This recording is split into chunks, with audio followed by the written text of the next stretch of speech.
Hi there. My name is Ramez Naam, and I'm here to talk about the power of ideas to save our planet. We live in a finite world. The average American uses 3.5 tons of coal each year, 21 barrels of oil, 70 cubic feet of timber, 800 pounds of steel, and a stunning 500,000 gallons of water, mostly to grow our food.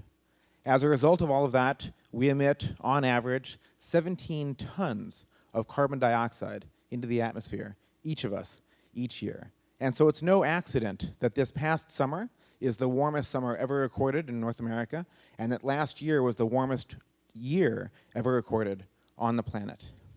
When we sum up our consumption across all of these things, we find that we're no longer using just one planet's worth of natural resources.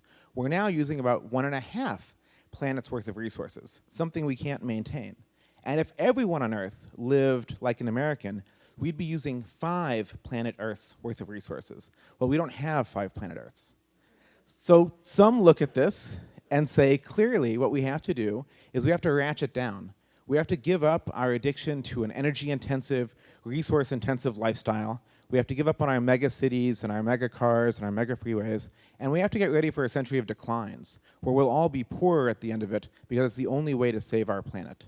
We've been warned that growth was about to send us into disaster in the past. In 1968, a fellow named Paul Ehrlich wrote a book where he warned us that explosive population growth was about to doom billions to starvation. Well, fortunately, it didn't happen. Ehrlich misunderstood and misestimated the amazing power of human innovation. Ideas, knowledge, technology, those aren't depleted or consumed by usage. They grow and accumulate over time. And ideas are the ultimate multipliers of the value of any other resource we have. Through them, we can grow richer while doing less damage. We've done it in agriculture. Earlier in our history, it took 6,000 acres to feed a single human being. Today in America, it takes about half an acre. We've used less land to feed more people. We've done it in computing. If an iPhone were built using the same efficiency as ENIAC in the 1940s, it would be larger than the city of Chicago and consume 10 times the electricity of the entire state of California. We've even done it recently with resources like oil and water. The average American and European now use about 30% less of both of these than we did in 1970, even as our economies have doubled on a per-person basis. We are learning through knowledge to grow richer while using less. Now, the most important thing we can innovate on in the future is abundant, clean energy. The sun strikes the Earth with 6,000 times the amount of energy that human civilization uses.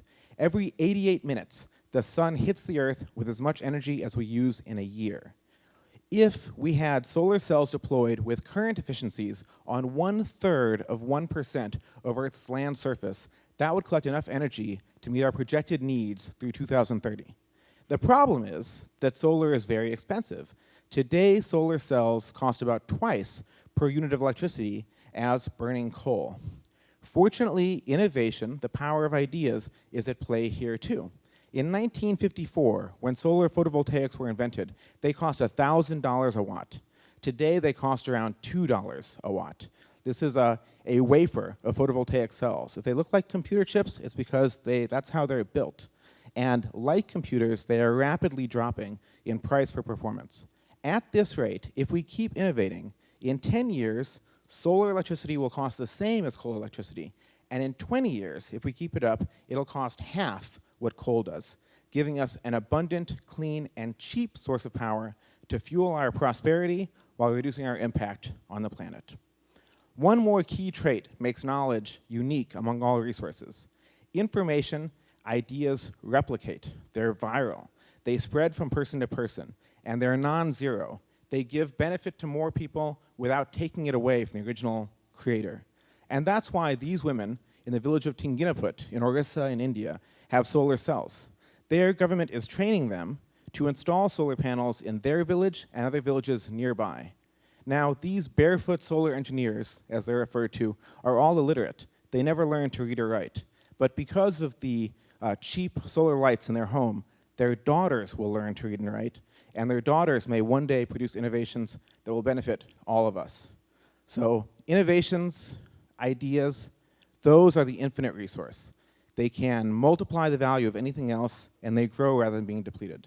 If we learn to harness them and keep the growth going, then humanity as a whole can grow richer while we reduce our impact on the planet. Thank you very much.